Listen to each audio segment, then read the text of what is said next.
Hello friends, नमस्कार। मैं प्रियंका स्वागत करती हूँ आप सभी का आपके अपने चैनल टारगेट टीचर जॉब में। तो फ्रेंड्स, कैसे हैं आप? आई होप आप बहुत अच्छे होंगे। और दोस्तों, आज हम पढ़ेंगे आपका हिंदी विषय। और हिंदी विषय ये है आपका, आज हम देखेंगे आपका नया टॉपिक तुकांत और अतुकांत शब्द। और दोस्तों, समान ध्वनियों वाले शब्द भी। तो दोस्तों, ये आपके TET C TET super TET सारे एग्जाम में पूछा ही जाता है, तो इसलिए हमें बहुत ही ध्यान से पढ़ना है। दोस्तों, देखने में तो ये टॉपिक आपको बहुत आसान लगता है, लेकिन दोस्तों कहा जाता है ना, आसान क्वेश्चन ज़्यादा गलत होते हैं। आसान क्वेश्चन अगर गलत ना हो तो हमारे जो मार्क है ना, वो बहुत ही अच्छे आएंगे। इसलिए आसान क्वेश्चन को हमें ये सोच के नहीं पढ़ना है कि ये आसान है, बल्कि हमें ये सोच के पढ़ना है कि ये क्वेश्चन हमारे गलत ना हो। क्योंकि अगर ये क्वेश्चन गलत होते हैं तो आप कहीं ना कहीं निगेटिव, एक तरह से आपका जो मार्क होगा वो निगेटिव की तरह जाएगा, कहीं ना कहीं आप पीछे जाओगे। इसलिए हमें आसान क्वेश्चन को भी पढ़ते हुए चलना है। तो दोस्तों, यहाँ पर देखिए तुकांत शब्द और अतुकांत शब्द एक बार हम देख लेते हैं, फिर उसके बाद समान ध्वनियों वाले शब्द यहाँ पे देखेंगे। यहाँ पे देखिए, तुकांत शब्द होता है क्या है? ऐसे शब्द जिनके अंत में तुक मिले उन्हें तुकांत शब्द कहते हैं। जैसे अंत संत दोनों तुकांत शब्द हैं। दोस्तों देखिए, जैसे हम लोग इंग्लिश में राइम स्कीम पढ़ते हैं, सेम वही कि वहाँ पे आपको समान ध्वनि मिलनी चाहिए। जैसे एक शब्द हमने बोला, उसी से संबंधित जो दूसरा शब्द है वो ध्वनि निकले। तो यहाँ पे देखिए, नारद सारद, अमन चमन, अनुमान अभिमान, अटल पटल, सागर उजागर, वीर तीर, कांत शांत, विराम अभिराम और महेश सुरेश। तो ये आपके तुकांत शब्द हैं। वहीं अगर हम दूसरी तरफ देखें, अतुकांत शब्द क्या होते हैं? ऐसे शब्द जिनकी अंत में कोई तुक ना मिले उन्हें अतुकांत शब्द कहते हैं। जैसे मेघ संत, ये अतुकांत शब्द है, यानी इनका जो यहाँ पे ध्वनि है वो एक जैसी नहीं निकल रही है। मेघ संत दोनों की ध्वनि मेल नहीं खा रही। जिस तरह से इसके पहले हम लोगों ने तुकांत शब्द में देखा, उस तरह से मेल नहीं खा रही है। यहाँ पे देखिए, सोर संत, कोई मेल नहीं है। नारद अमल, इसमें भी कोई मेल नहीं है। भवन देवता, इसमें भी कोई मेल नहीं है। पाप पुण्य, पवन सरिता और मधुर पावन।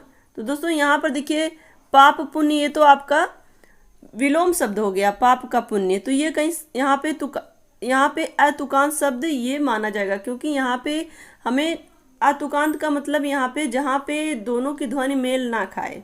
पवन सरिता और मधुर पावन। तो हमने समझ लिया तुकांत और अतुकांत शब्द क्या होते हैं। क्लियर? चलिए आगे देखते हैं। यहाँ पे देखिए, समान ध्वनियों वाले शब्द। यहाँ पे समान ध्वनियों वाले शब्द की परिभाषा क्या देखते हैं। ऐसे शब्द जो सुनने में तो समान अथवा लगभग समान प्रतीत हों, किंतु उनके अर्थ भिन्न निकले, उन्हें श्रुति सम शब्द अथवा समान ध्वनि वाले शब्द कहते हैं। तो श्रुति सम ध्वनि और समान ध्वनियों वाले शब्द किसे कहते हैं? जिनका सुनने में तो समान हो, उसका जो ध्वनि हो सुनने में तो समान हो, लेकिन अर्थ भिन्न हो। यहाँ पे देखिए, जैसे छात्र छात्र, यहाँ पे देखिए दोनों को जो ध्वनियाँ दोनों की समान निकल रही हैं, लेकिन इनके जो अर्थ हैं वो अलग हो जाएंगे। शब्द सुनने में तो समान जान पड़ते, किंतु अर्थ भिन्न है। जिसमें प्रथम का अर्थ है क्षत्रिय संबंधी तथा दूसरे शब्द का अर्थ है विद्यार्थी।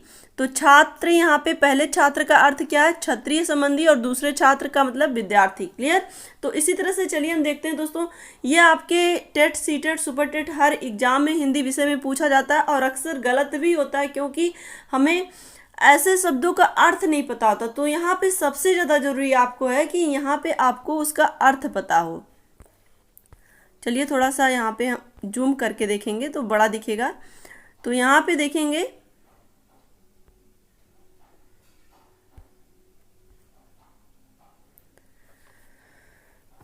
यहाँ पे हमें पहला शब्द दिख रहा अंगद। अंगद का मतलब होता है बाजूबंद, अंगद बाजूबंद। और दूसरे अगद का क्या अर्थ होता है? रोग रहित। तो दोस्तों यहाँ पे देखिए, आपको ध्वनि समान थोड़ी सी दिख रही है। अंगद यहाँ पे है, यहाँ पे अगद है। यहाँ पे आ पे अंक की मात्रा देखने में देखिए सिमिलरिटी दिख रही है, और बोलने में भी थोड़ी सिमिलरिटी दिख रही है, लेकिन दोनों के अर्थ काफ़ी भिन्न है। यहाँ पे देखिए, अंगद मतलब बाजूबंद और अगद मतलब रोग रहित। अंचल, अंचल मतलब होता है किसी क्षेत्र का पार्श्व, और आंचल मतलब होता है कपड़े का छोर। तो अंचल और आंचल में काफ़ी डिफरेंस है। अंचल किसी क्षेत्र का पार्श्व, और पार्श्व का मतलब होता है पिछड़ा, क्लियर, पिछला कह सकते हैं हम। और आंचल कपड़े का छोर। अंत, अंत मतलब समाप्ति, अंत्य मतलब होता है अंतिम, समाप्ति, अंत मतलब होता है समाप्ति यानी कि फिनिश, और अंत्य मतलब अंतिम यानी कि लास्ट।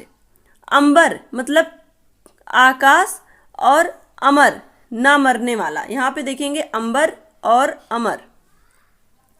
अंश, अंश मतलब हिस्सा, और एक अंश का मतलब है कंधा। यहाँ पे देखेंगे बहुत बोलने में तो बिल्कुल बिल्कुल भी अंतर नहीं है, अंश और अंश।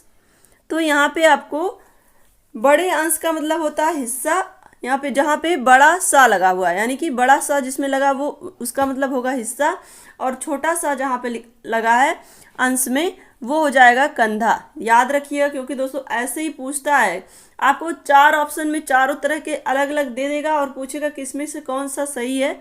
तो वहाँ पे आपको ऐसे वर्ड्स के अर्थ पता होना चाहिए, यानी कि उसकी मीनिंग पता होना चाहिए, तभी आप कर पाएंगे। अब यहाँ पर देखिए अगम, अगम का मतलब होता है जहाँ कोई ना पहुँच सके, और आगम मतलब होता है शस्त्र। तो दोस्तों अगम और आगम, अगम का मतलब जहाँ कोई ना पहुँच सके, आगम का मतलब शस्त्र। अजर, अजर का मतलब जिसे बुढ़ापा नहीं आता। अजीर मतलब आंगन। यहाँ पे देखिए अजर अमर लोग बोलते हैं ना, अजर अमर, तो अजर का मतलब जिसको बुढ़ापा नहीं आता, और अजीर का मतलब आंगन। अब यहाँ पर देखेंगे हम अथक, जो थकता ना हो, अथक, अथक जो थकता ना हो। और यहाँ पे देखिए आकथ, देखिए थोड़ा सा डिफरेंस है, अथक मतलब जो थकता ना हो, आकथ जो कहा ना जा सके, आकथ, कथ का मतलब कथन, आकथ जो कहा ना जा सके। क्लियर। इस तरह से आप एक जिस तरह से देखिए, ये हम लोगों ने संधि पढ़ा है ना, तो संधि में आपको ये पता चलता है कि कौन से वर्ड की मीनिंग क्या निकलेगी। आप अक्सर, क्योंकि दोस्तों देखिए समास भी हम लोग पढ़ चुके हैं, संधि भी पढ़ चुके हैं, रस पढ़ चुके हैं, अलंकार पढ़ चुके हैं, तो हमें ये एक आइडिया हो गया है कि किस तरह से हम जो वर्ड्स होते हैं उनको हम किस तरह से तोड़ के उसकी मीनिंग निकाल लें, जिससे कि हमें पता चले कि उसका अर्थ क्या होगा, उसका आशय क्या होगा। तो यहाँ पर भी सेम आपको वही करने की जरूरत है, और आपको सोचने की जरूरत है कि इसकी मीनिंग क्या निकलेगी। अथक मतलब जो थके ना, आकथ मतलब जो कहा ना जा सके। क्लियर। अब यहाँ पे देखिए अनल, दोस्तों देखिए अगर आपने पर्यायवाची याद किया होता तो वहाँ पे आपको हुतासन, हुतासन, पावक, अनल ये सब पता होता। तो यहाँ पे देखिए अनल, अनल मतलब क्या होता है, अग्नि या आग, और अनिल, अनिल मतलब होता है वायु। तो यहाँ पे देखिए बहुत थोड़ा सा डिफरेंस है अनल और अनिल में। अनल अग्नि, अनिल वायु, केवल एक देखिए छोटी की मात्रा का डिफरेंस है अनल और अनिल में, लेकिन अर्थ देखिए जमीन आसमान का अंतर हो गया एक तरह से। इसमें अग्नि और वायु दोनों के अर्थ हो गए। अब यहाँ पर देखिए अनादि, अनादि का मतलब होता है जिसका आरंभ नहीं है, अनादि जिसका आरंभ नहीं है। और अन्नादि, अन्न वगैरह, अन्नादि, तो यहाँ पे देखिए अनादि मतलब जिसका आरंभ नहीं है, और अन्नादि यानी कि अन्य, अन्न वगैरह यानी कि यहाँ पे अनाज वगैरह से लिया गया। क्लियर। तो दोनों में अर्थ बहुत अलग हो जा रहे हैं, लेकिन यहाँ पे हमें देखने से इसकी ध्वनि समान दिख रही है, लेकिन अर्थ काफ़ी डिफरेंस है। अब यहाँ पे देखिए अनुसार यानी कि अनुरूप, अनुस्वार यानी कि स्वर का नासकीय रूप। तो आपको पता ही अनुस्वार क्या होता है, हम लोग पढ़ ही चुके हैं अनुस्वार के विषय में। अनुस्वार का मतलब स्वर का नासकीय रूप, और अनुसार, अनुसार और अनुस्वार दोनों में अंतर आपको पता है, तो बहुत ही आसानी से कर ले जाएंगे। अन्न मतलब अनाज, और अन्य मतलब दूसरा। अपमान का मतलब होता है निरादर, और उपमान का मतलब होता है जिससे उपमा दी जाए। उपमान और उपमेय मैंने आपको बताया था। तो ये देखिए दोस्तों, ये आपको शब्द जो यहाँ पे अर्थ निकालने हैं वो आप हिंदी के किसी भी टॉपिक से कुछ ना कुछ को रिलेट कर ही लेते हैं। तो यहाँ पे देखिए अपेक्षा मतलब होता है तुलना में, और उपेक्षा मतलब तिरस्कार। अपेक्षा मतलब तुलना और उपेक्षा मतलब तिरस्कार। कृपण मतलब होता है कंजूस और कृपाण मतलब होता है तलवार। कृपण कंजूस, कृपाण तलवार।